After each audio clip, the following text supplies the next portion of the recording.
We are looking at chapter number 9, the making of regional cultures. The making of regional cultures.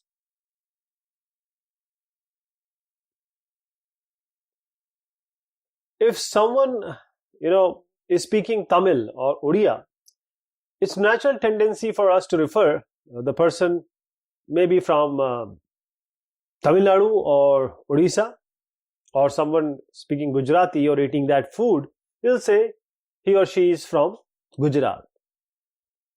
But these things have not just evolved. Like we tend to associate region with distinctive food, cloth, poetry, dance, music, and painting. But in fact, the things have evolved. They have intermixed. There was intermixing of local tradition ideas around the subcontinent, and that's how this Tamil or Odia, that culture or the tradition, has taken place. We'll see the language, we'll see about the pictures, we'll see about various other things like the dance, to understand how the regional cultures were made. So the Cheras and the development of Malayalam, we're talking about Malayalam. And this is an example we begin with between collection or connection between the language and the region. So the Chera kingdom in Mahodayapuram, it was established in the 9th century in the southwest part of the peninsula, which is present day Kerala. Now it's likely that Malayalam was spoken in that area. The rulers introduced the Malayalam language and script in their inscription. And this is one of the earliest example of use of regional language in official records in the subcontinent. Now, up till this, it's okay. Now, at the same time, Cheras also drew upon Sanskritic traditions. See, so the temple theatre of Kerala, which is traced to this period, borrowed stories from Sanskrit epics. The first literary work in Malayalam, dated to about 12th century, are directly indebted to Sanskrit. So, a 14th century text, that is Lilatika, dealing with the grammar and poetics, was composed in Mani Paravalam. This, which means this Mani Paravalam, Mani, that is diamond and carols. This is referring to both the languages, Sanskrit and regional. So this is how the language intermixed. They came together, and what we know today. This is an early Kerala inscription which was composed in Malayalam. Now, the rulers and religious traditions, how do they matter? How do they interacted? Or what example we can take is the Jagannath cult. This is the icons of Balabhadra, Subhadra, and Jagannath on a palm leaf, and there is a palm leaf manuscript. In different other regional cultures grew around religious traditions. See, religion was at the epicenter, and around that the regional cultures grew. We have an best example of the cult of Jagannath, which means Lord of World in the name of Vishnu, at Puri, Odisha. Local tribal till date make wooden image of the deity, which suggests that the deity was originally a local god, later identified as Vishnu. In the 12th century, one of the most important rulers of Ganga dynasty, Anantavarnam, he decided to erect a temple of Purushottam Jagannath at Puri. Then, in 1230, King Anangabhima III dedicated his kingdom to the deity and proclaimed himself as the deputy of the god. As the temple gained the importance as a center of this pilgrimage, this is the Jagannath temple of Puri, its authority in social and political matters also increased. So all those who conquered Odisha, like the Mughals, Marathas, and English East India Company, they tried to gain control over the temple in order to get the acceptance of local people. Then the traditions of heroism, that is the Rajput example we are taking. In the 19th century, the region that constitutes most of the present-day Rajasthan was called as Rajputana by British. While the name suggests that this area is inhabited by Rajputs, but it is not uh, fully true, it's partly. There were several groups who identified themselves as Rajputs in various parts of India, and several people of other than the Rajput who live in Rajasthan were there. So Rajputs are often recognized as contributing to a distinctive culture of Rajasthan. So this is a picture of Prince Raj Singh of Bikaner. So what we are talking is these culture traditions were closely linked with the ideas and aspiration of the rulers. From about 8th century, most of the present day state of Rajasthan was ruled by various Rajput families. Prithvi Raj was one of such kind. These rulers cherished the ideal of the hero who fought valiantly. After choosing death on the battlefield rather than facing defeat, they preferred to die. Now, all these Rajput heroes are recorded in poems and songs, and they were specially trained minstrels who recited them. And that's how the memories of the heroes were preserved. And ordinary people, they are attracted to this, because there are strong emotions of loyalty, friendship, love, valor, and anger. Now, did women also find place in these stories? Most of the time the cause of conflict were women, because men either want to win her or to protect her. And most of the women, at that time, this is also known that they would become sati. That is, when the husband on the funeral pyre, they would sit. So before I go ahead discussing this, these are certain regions which we are discussing. We have just discussed about Rajasthan. We have seen about Odisha and Kerala. We'll be going to this place, Himachal, the Lucknow, Awadh area basically, and West Bengal. So these are the area we are going to see about the tradition, how they develop. So we were talking about sati. So anyone who had a heroic death, then her women would prefer rather being a sati. Now the dance, the story of Kathak, this is beyond regional frontiers.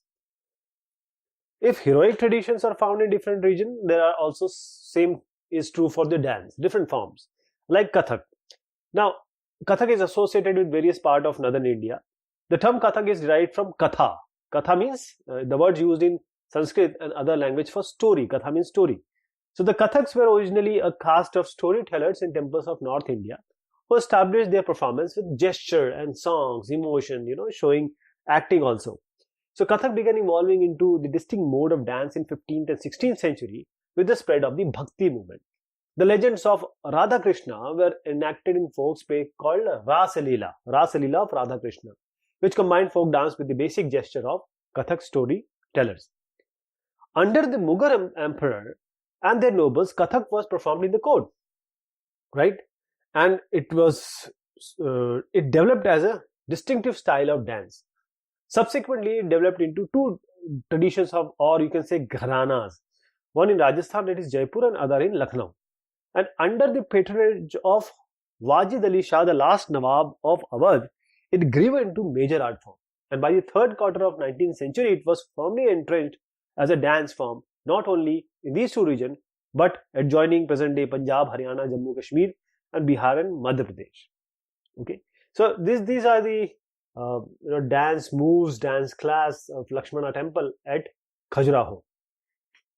So emphasis was laid on intricate and rapid footwork, elaborate costumes. We are talking about Kathak, as well as the enactment of stories. So Kathak, just like other cultural practice, was viewed with disfavor by British administrator in 19th and 20th century, but it survived, performed by the courtesans, and were recognized as one of the 6 classical forms of dance in the country after independence.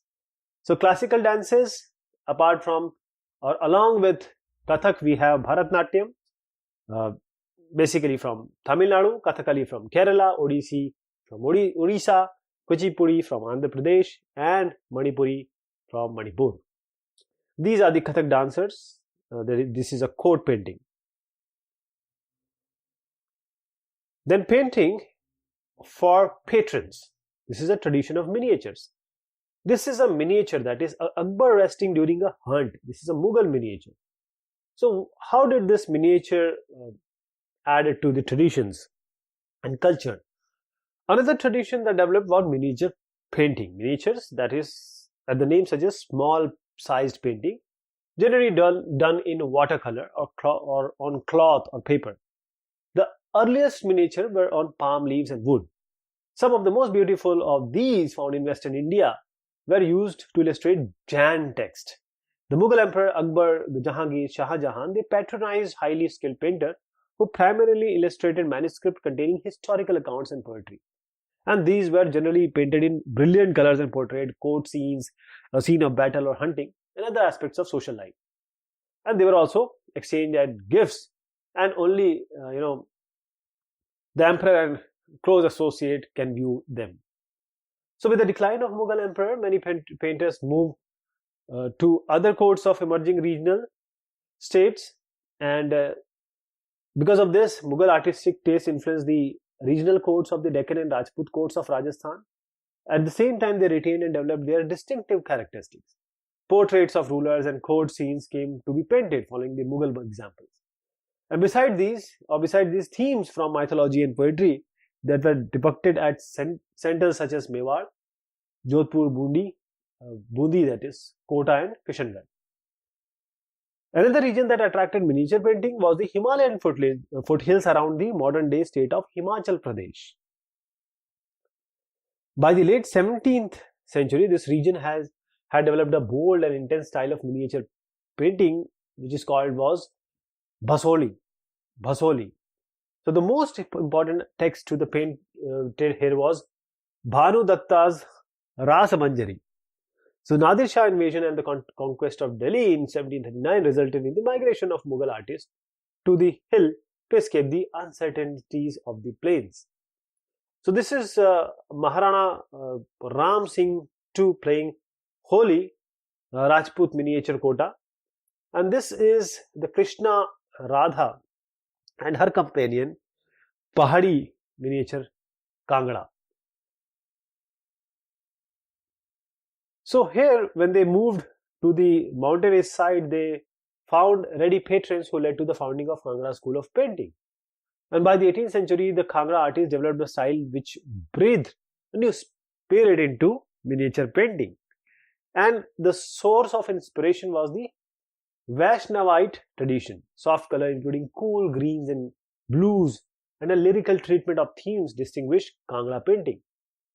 I just remember that ordinary women and men painted on pots, walls, floor, cloth, that occasionally survived, unlike the miniatures that were carefully preserved in palaces for centuries that we know now.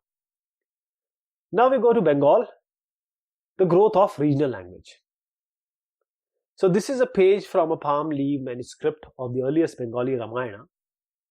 As we saw at the outset, we often tend to identify a region in terms of language spoken by the peoples. We assume that a people in Bengal always speak Bengali. But it is interesting that while Bengali is now recognized as a language derived from Sanskrit, early Sanskrit text, that is mid-1st millennium BCE, suggests that the people of Bengal did not speak Sanskritic languages. Then how did this come? From the 3rd century BCE, commercial ties began to develop between Bengal and Magad, that is South Bihar, which may have led to the growing influence of Sanskrit. Now, during the 4th century, the Gupta rulers established political control over North Bengal and began to settle Brahmins in this area. Therefore, the linguistic and cultural influence from the Mid-Ganga valley became stronger. So, in the 7th century, the Chinese traveler Zhuan Zhang, he observed that the languages related to Sanskrit were in use all over Bengal.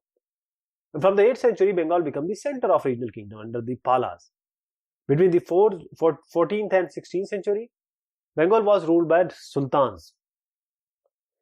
In 1586, when Akbar conquered Bengal, it formed the nucleus of the Bengal Suba, while Persian was the language of administration.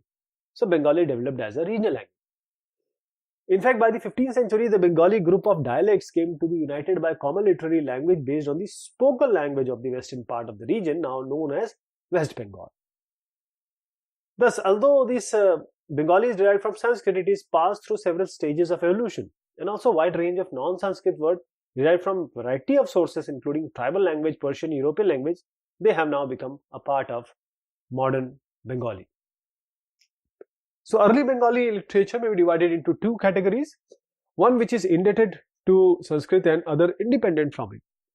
The first include translation of Sanskrit epics, the Mangala Kavyas, literally means auspicious poems dealing with local deities, and Bhakti literatures, like the biography of Chaitanya Deva, the leader of Vaishnava Bhakti movement.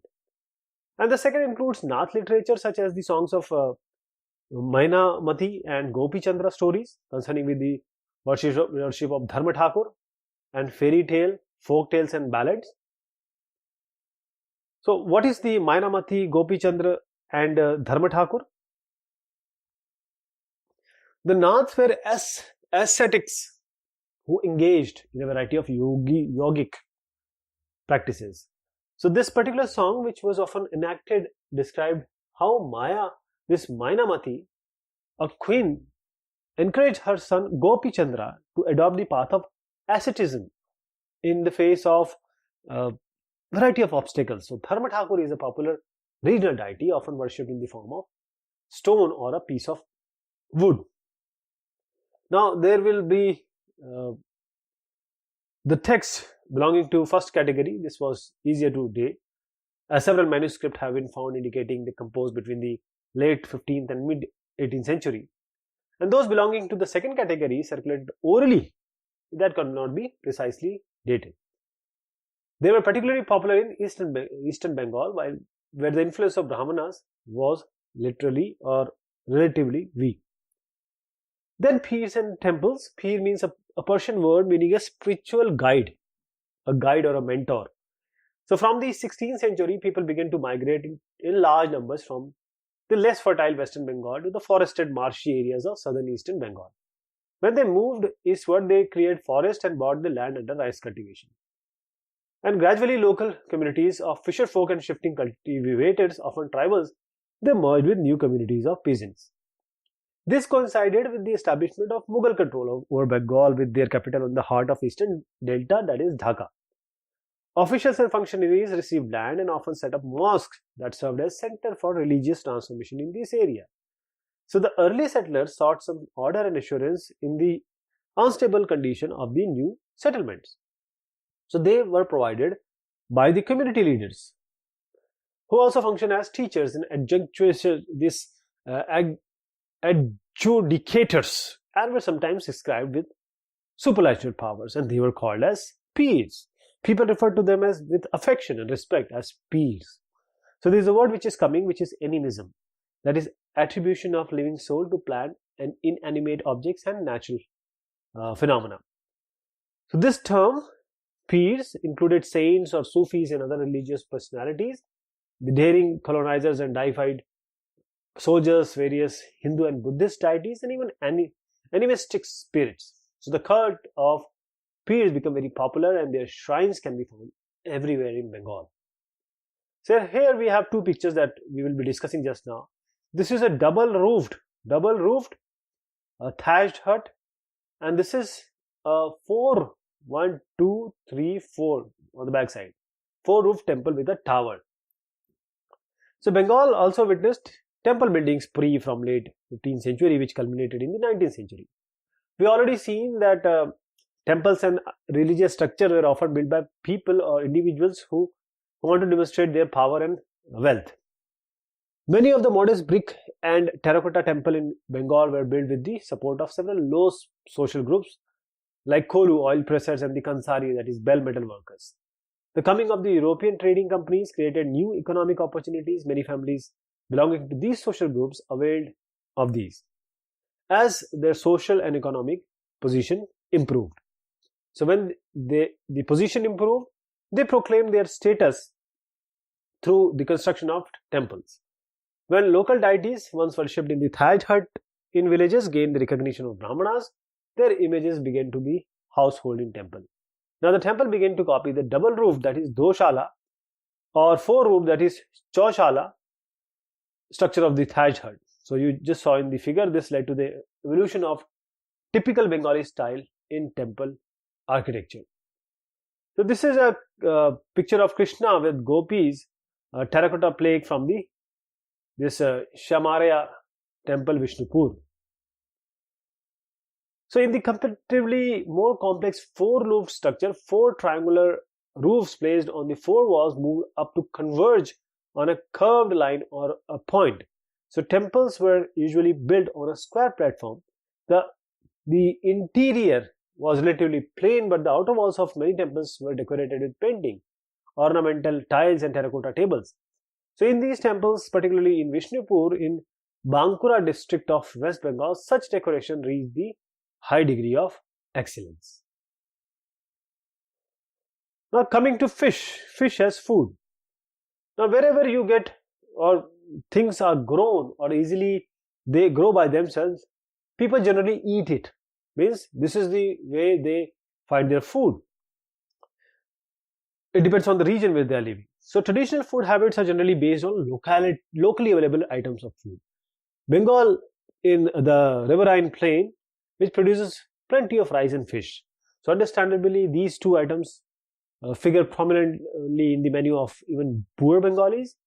So fishing has always been an important occupation. Bengali literature contains several references to fish.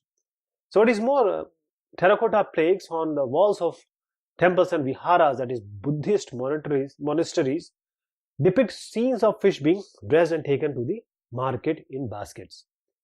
So this is a picture of fish being depressed by domestic consumption, terracotta plaque from the Vishalakshi temple, Arambagh.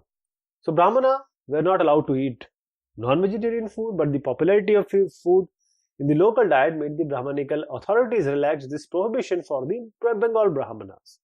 So the Briddha Dharma Purana, a 13th century Sanskrit text from Bengal, it permitted the local Brahmanas to eat certain variety of fish. Then elsewhere, what was happening? Emergence of nation states in Europe. So till the 18th century, people in Europe saw themselves as subjects of empire, such as Austro-Hungarian Empire, or members of a church such as Greek Orthodox Church. But from the late 18th century, people also began to identify themselves as the member of community who spoke a common language like the French or a German. By the early 19th century, in Romania schools, textbook began to be written in Romanian rather than in Greek, and in Hungary, Hungarian was adopted as the official language instead of Latin. So these and other similar development created the consciousness among the people that each linguistic community was a separate nation. And this feeling was strengthened by the movement of Italian and German unification in the late 19th century. So this is all about this topic. Thank you so much and take care of yourself.